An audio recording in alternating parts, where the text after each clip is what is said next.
Once again, it's a privilege for me to be here today. And greetings from my family. This is a picture just taken a few days back when Liam and I went for a walk at the beach.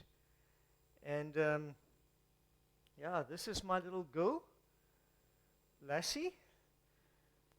She's really the joy of our life.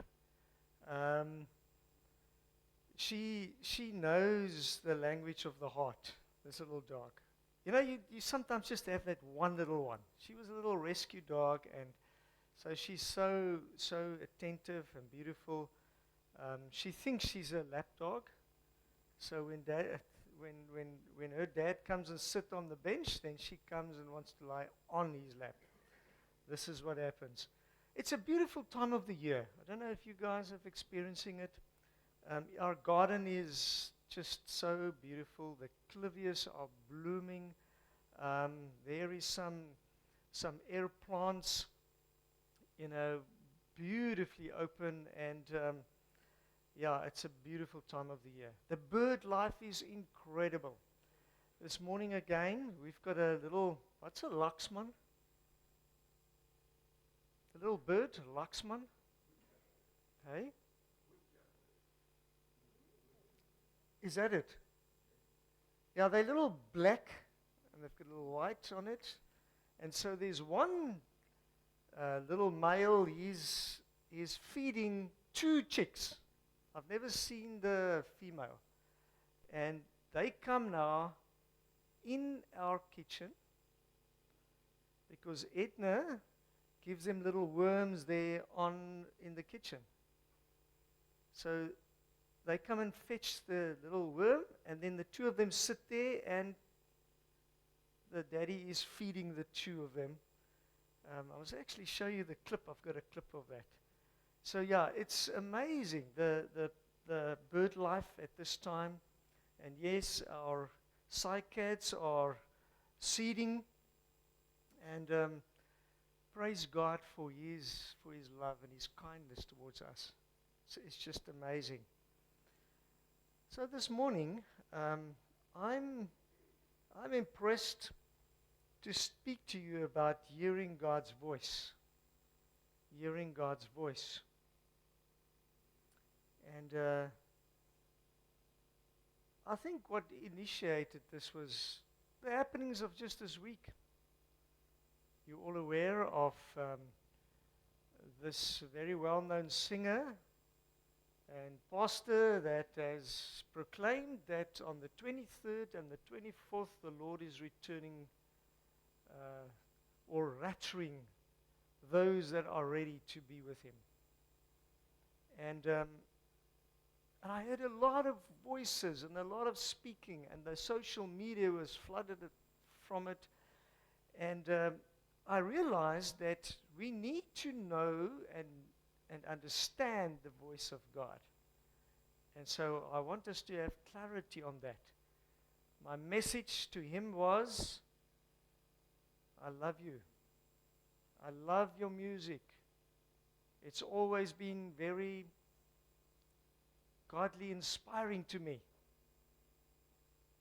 But truly, you've got your facts wrong. And I want to be there to help you. Obviously, there's not been a response. But let's pray for those that would be derailed because they do not know the Word of God and they do not know the voice of God. And may us be in the position to be able to know that. Let's pray. Dear Father, as we go into this very important message today, we ask that you would bless us with your wisdom and your guidance, and we thank you in Jesus' name for that. Amen. John 10 verse 27 says, my sheep hear my voice, and I know them, and they follow me. They follow me. Now there's an inspiring statement from Ministry of Healing there. By the way, that's one of my favorite books. it says God is ever sending messages to those who listen for his voice.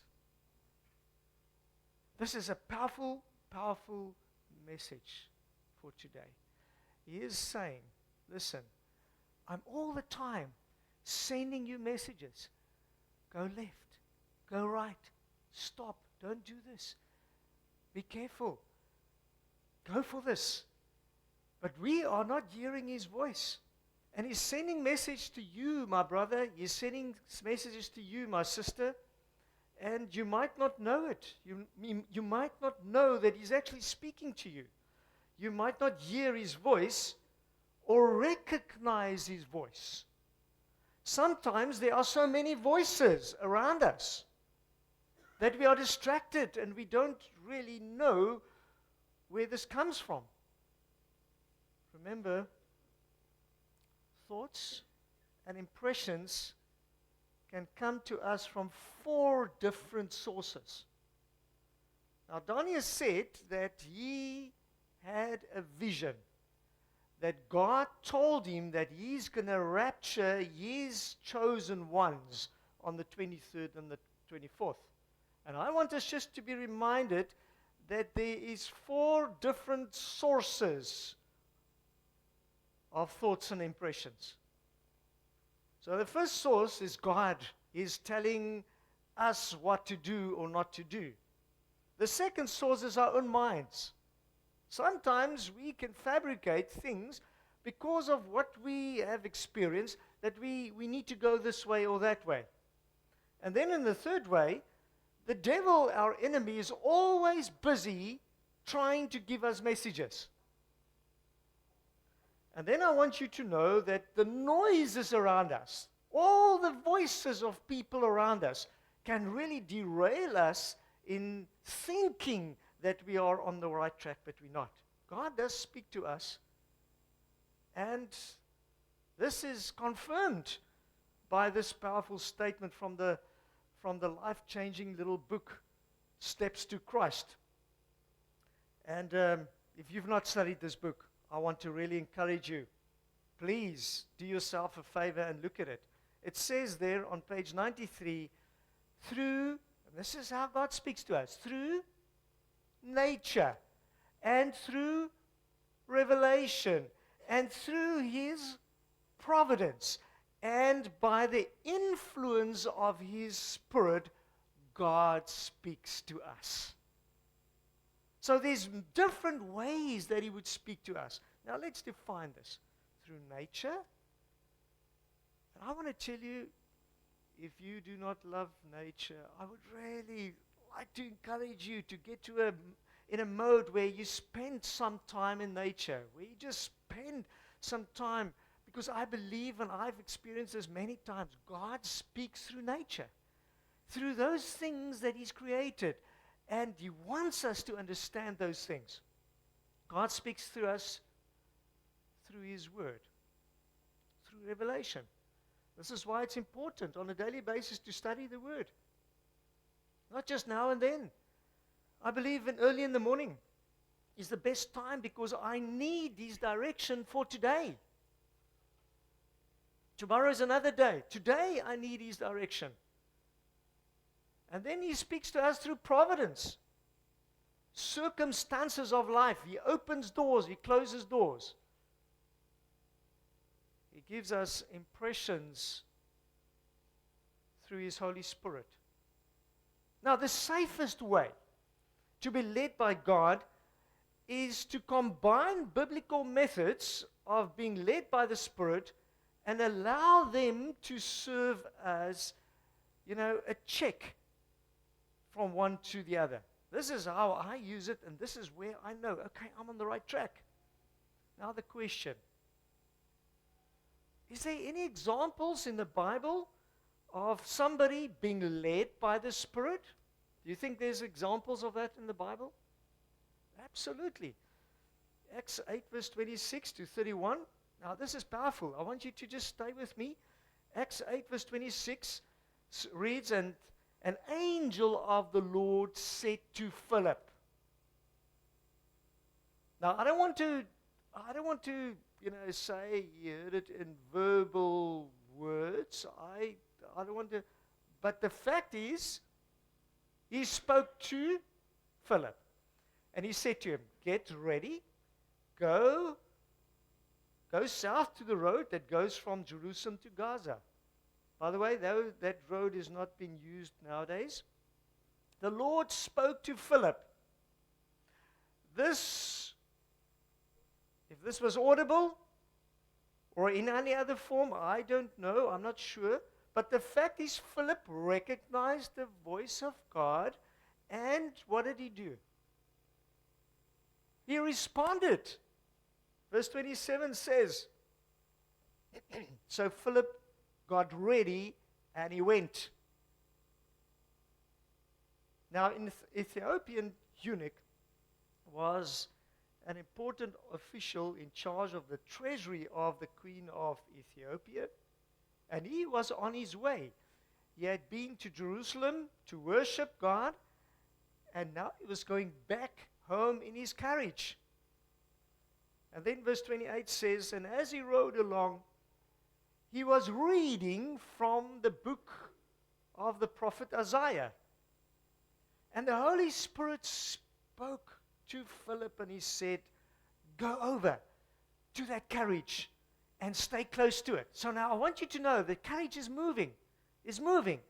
And the impression by the Lord's Spirit is to Philip, listen, stay with it. So I can imagine him like running next to the carriage. Is that the picture you get? Because the carriage is moving. So he's running next to the carriage.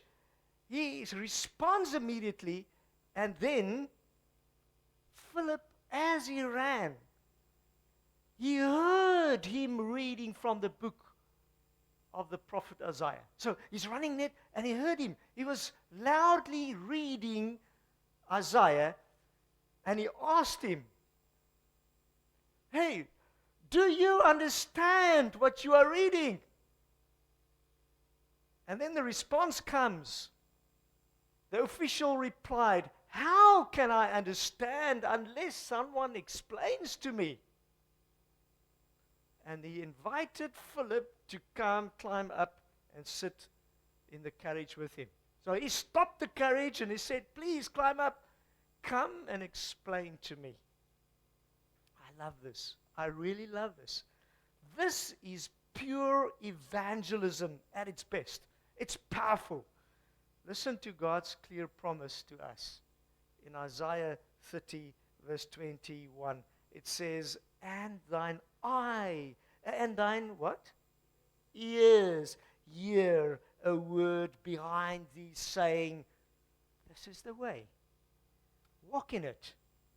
When you turn in the right hand and when you turn to the left, you will hear, you will understand what to do, where to go, left or right. So here's a very important question for today. How do I know for sure it is God speaking to me and it's just not just my own thoughts, my own impressions? Because it can derail you. And sometimes you've got this inclination to do something good, but is this what God wants you to do? How can I be sure it's not other voices that I'm hearing? I want to give you just a list of guidelines. Number one, be neutral in the matter. Sometimes your heart can run into a direction.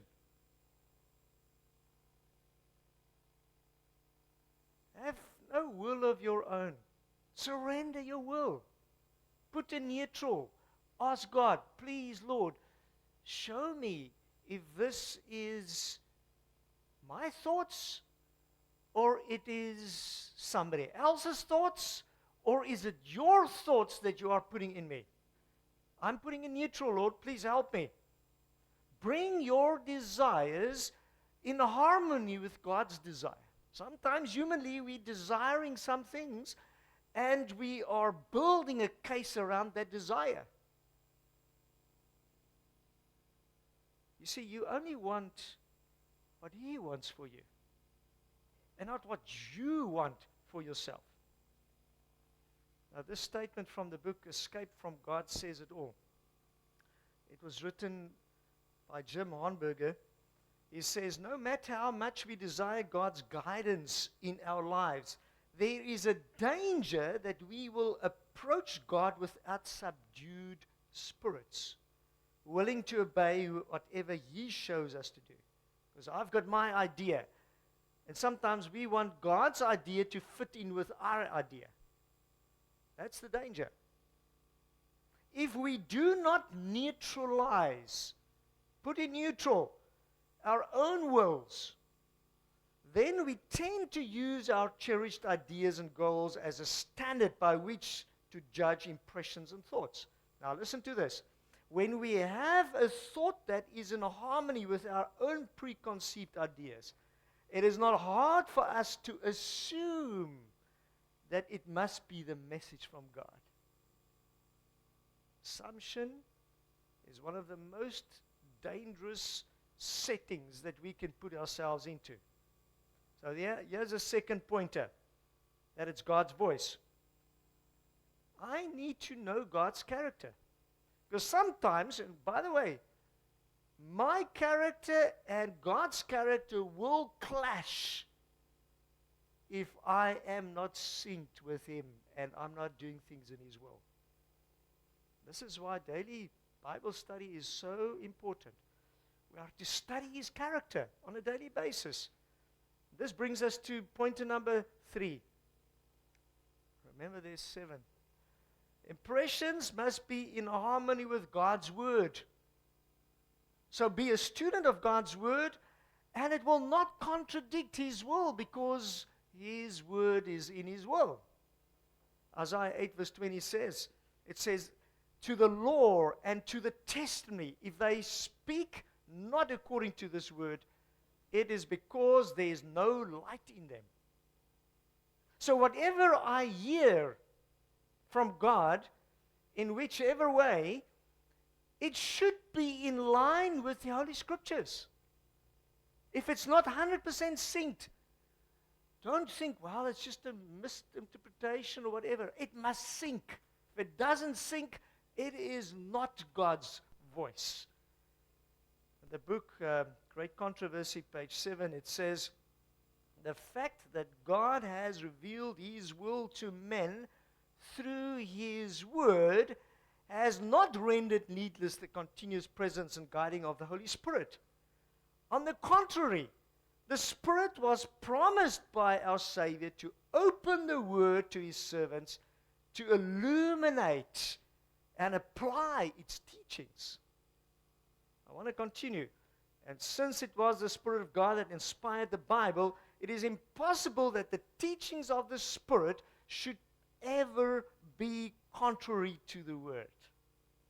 So if the Word says something, and my impressions say something else, what must I follow? You tell me. I'm going to follow the Word.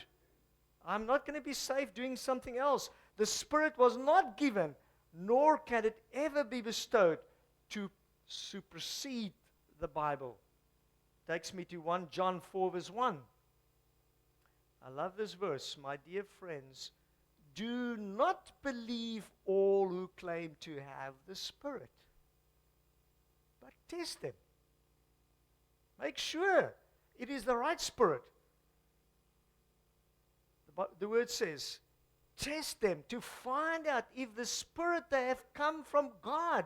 For many false prophets have gone out everywhere.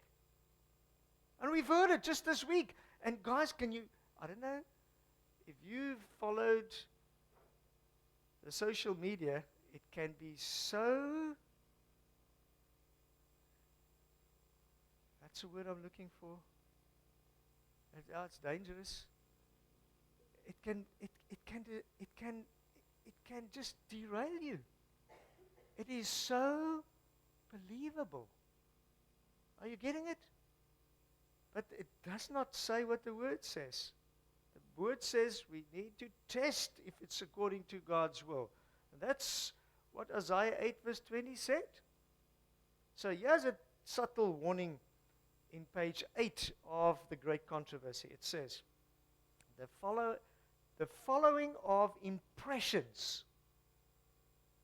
to the neglect of Scripture can lead, and only, listen to this, lead to what?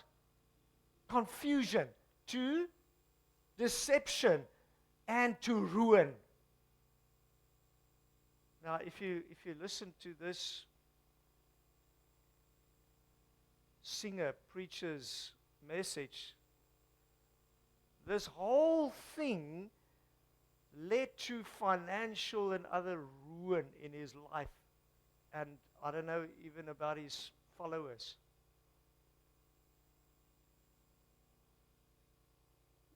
If it's not according to Scripture, guys, leave it. During the ages while the Scripture of both the Old and New Testament were being given, the Holy Script did not cease to communicate light to individual minds, apart from the revelation to be embodied in the sacred canon. The Bible itself relates how, through the Holy Spirit, men received warning, they received reproof, they received counsel, and they received instruction in matters in no way relating to the giving of the Scriptures. Are you all with us? I want to take us to number 4. How do I know it's God speaking? People, God's voice is without driving guilt and condemnation. So I might be on the wrong route. And God is wanting me to go that route and not this one. He will not do it in a way of condemnation. He won't do it that way. He won't drive me with guilt. Remember, guilt is something that originated from Satan. That's not something that God wants us to feel. So we don't have to feel guilty about this. Then number 5. When God speaks to us, where His voice is, there's peace. There's peace. I can tell you, where Satan is, there is turmoil. Where God is, there's peace. Number 6. Does what the voice say to me appeal to reason? You see, God's voice is always reasonable. Satan uses force. Isaiah 1 verse 18 is a very good example. The Lord says, now let's settle the matter. You are stained red with sin, but I will wash you as clean as snow. Although your stains are deep red, you will be white as wool. He could have said, you are stained with sin, and you're going to burn. This is not what I get from Scripture. He's saying there's an option. I want to give you the better way out. Patriarchs and Prophets, page 421, really emphasizes well. There is not an impulse of our nature, not a faculty of our mind, or an inclination of our heart, but needs to be moment by moment under the control of the Spirit.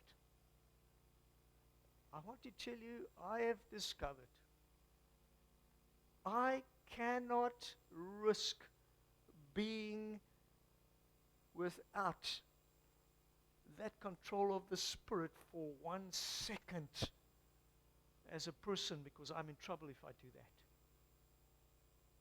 Every moment under the control of the Spirit. Listen to this powerful statement. It says, the sanctifying grace of God upon the human mind sanctifies the reasoning power. The book Testimonies, in the district I was before, we took that as our challenge, to start reading the testimonies to the church from the first volume to the last one. It was so amazing. Place your mind and will where the Holy Spirit can reach them. For he will not work through another man's mind and conscience to reach yours. Now, I want to tell you, this is a big notion nowadays. And I want to also warn you that we are warned against this, because this is part of how spiritualism works. The warning is very clear. Place your mind and will where the Holy Spirit can reach them. For he will not work through another man's mind. He's not going to use my mind and my conscience to speak to your conscience. How can we be in a place where my conscience could be connected with God, the Creator God? And how are we going to do it? It's very easy. With earnest prayer for wisdom, make work of God your study every day. Take counsel of sanctified reason. Surrender wholly to God. Not halfway, wholly. So this settles the issue of us running to other human beings to tell us what to do. It is our work as an individual to pray, to study, to counsel, because that's going to sanctify reason, and that's going to help me to surrender to the will of God rather than somebody else's thoughts and their ideas. And then it comes to the seventh one, trial and error. Remember, and I had to put this in because this has happened to me, where, I get the impression, go there, but then the word of God says I must go there. And it's like, Lord, it doesn't make sense. But remember Samuel. He learned through trial and error until he recognized the voice of God. Remember, the Lord spoke to him. What did he do? He heard the voice, Samuel. What did he do? He got up. What did he do? He went to where? He went to Eli. And he said, so you've called me. And he was very sleepy, Eli, and he said, no, my son, I've not called you. I'm really busy with my own dreams at the moment. And he went back, and he heard the voice again, and he went back again, and he said, you called me. No, I didn't call you. Until he heard the voice of God, and he recognized it as God's voice. So it might be trial and error in your own experience. It's not just going to happen. You might find it's going to be difficult. But just stay on, keep on. So in summary, how to be sure it is God's voice speaking to you. Number one, be neutral in the matter. Doesn't help me to put my mind on something, push in a direction. Be neutral. Ask God to open the doors. Know God's character. Some things that you want to do is going to be against His character. The impression I have of what I must do must sync. It must be in harmony with God's word. God's word or voice is not driving us to guilt. It will never be condemning. Oh, you're bad, you're not listening to me. He doesn't speak like that. There must be peace. If you're going to feel turmoil, now I'm anxious. That's not how God works. Does it appeal to reason? God's not going to ask you to be unreasonable in your thinking. And then trial and error would actually get you on the right track. But sometimes God is just so quiet. Now, I know that I'm speaking to people that are experiencing that. God is quiet. I want to do His will, but He's not showing me. He's not saying. There's silence. What must I do so God will speak to me? What must I do? Well, let me give you a few pointers. Develop an attitude of listening. Sometimes God wants to speak to us, but we're not tuned in. I hope you hear what I'm saying. We're not on the same wavelength. We are so busy with trying to survive in this world, this real world, that we don't have the opportunity to actually listen. So we need to get to an attitude where we listen, where we say, Lord, I'm ready if you want to speak to me. Give opportunities in your hasty life where you can give God the opportunity to speak to you. Get into that attitude of, Lord, I'm listening. I'm listening. Number 2, have a quiet, expectant attitude. Believe that He will speak to you. By the way, Psalms 32 verse 8 is a very, very beautiful verse that actually, gives us the reality of that. Number 3, stay in a position of surrender. Now, this is a word that people hate. You never surrender. White flag does not go up. You fight until the end. I want to tell you, when it comes to God, when it comes to yourself, I want to really make it clear to you, my brother, my sister, we need to get to a position of surrender, where I surrender my will to Him. The pages, I think it's 48 and 49 of the little book, Steps to Christ. It's that chapter 5, that says, I think it's commitment. The last paragraphs, you need to go and read it. You need to go and study it. This will help you to get to a position of surrender. Surrender to God's will. Lord, my will is below your will.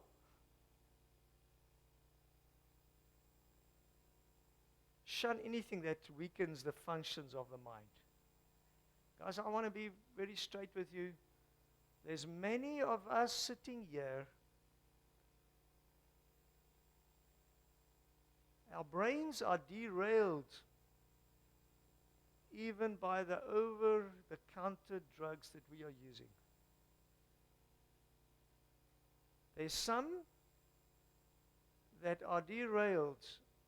Their brain function are compromised by alcohol,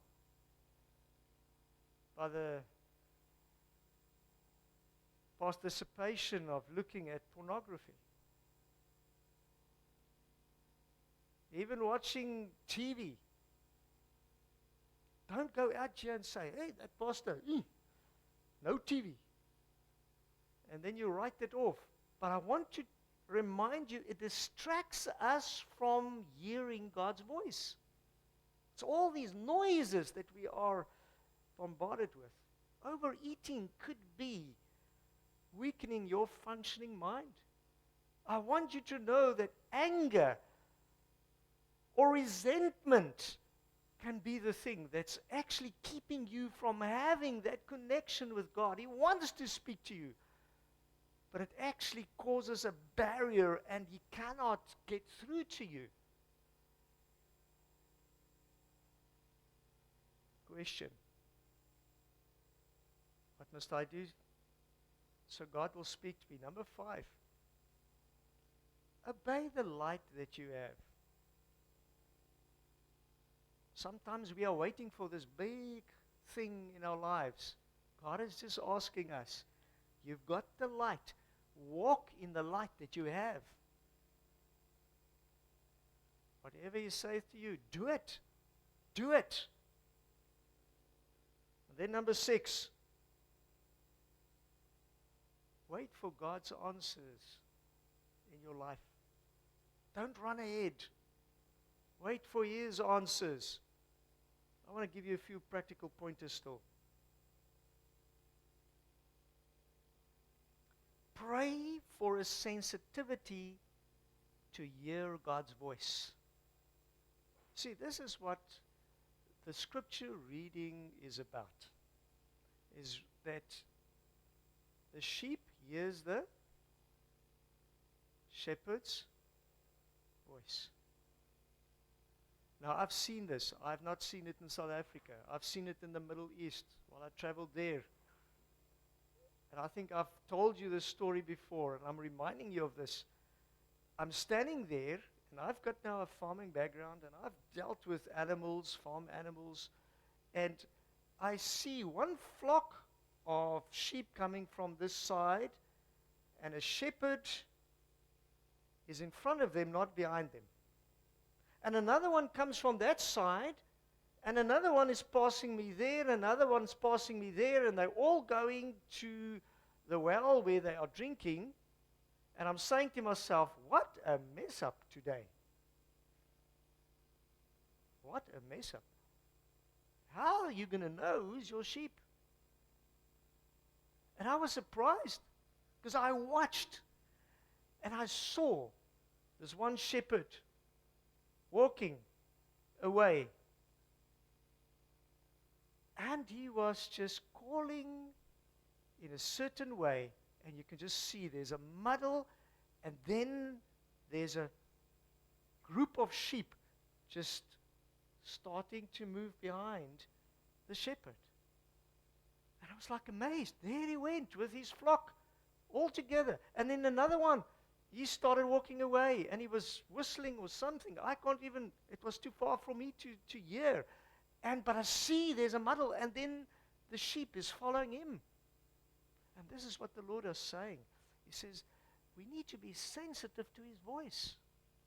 We need to hear its Lord. It's not another shepherd. Because remember, there's a lot of false shepherds that's coming up. And they are saying, there's going to be a rapture. There's going to be, the Lord is going to come. You're going to hear it. One of these days, the Lord is coming. You need to know, is it the Lord coming, or is it just voices? I want you to know that you need to spend time in the bush. You need to get into nature. It's one of the reasons why we are trying to create a little bit of paradise just in our own yard, with birds and flowers and trees, so that we can get in contact with God.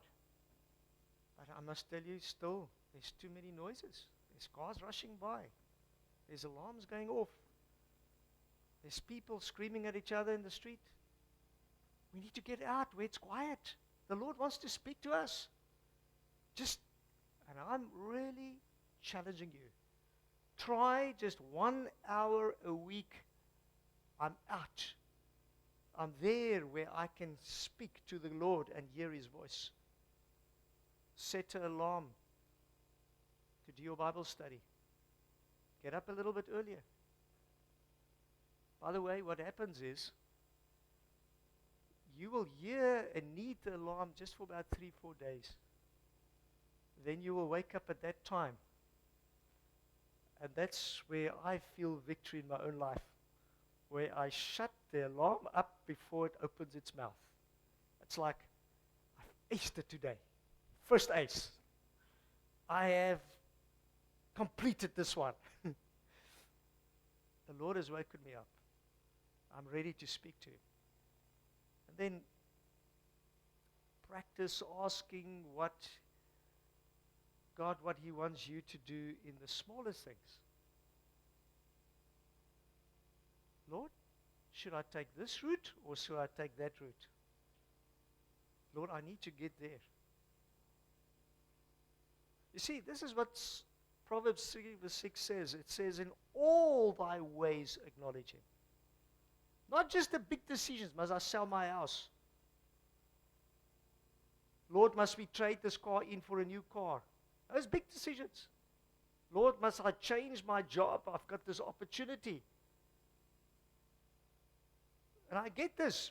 Members ask, Lord, please, Pastor, please, pray for me. Pray with me about this. But Lord, I want you to know the Lord wants to hear the smallest things in your life. He wants to know about it. Tell Him about it. Get God's opinion on everything. Must I go there? Must I buy this? Should it be okay to eat this? Should I do this or that? You might think, hey, this pastor is like going crazy. I want you to know that being at the wrong place at the wrong time will bring you in trouble. If I've asked the Lord, this route, and He says this is the route, am I safe? Question, am I safe? You're not answering? If I've prayed and said, Lord, should I go this way? And He's indicating go this way, am I safe? Yeah, I'm safe. I'm safe. Because He knows better. He knows better. Learn to filter all your thoughts and feelings through God. Lord, I'm feeling very upset. What do we do as human beings when you feel upset? You phone the pastor and you tell him you're upset. No, filter it through God. Your feelings, your thoughts, filter it through God. Lord, what would you want me to do about this? Allow Him to be in charge of whatever you say and what you do. You're going to be safe if you do that. Isaiah 46 verse 10 says,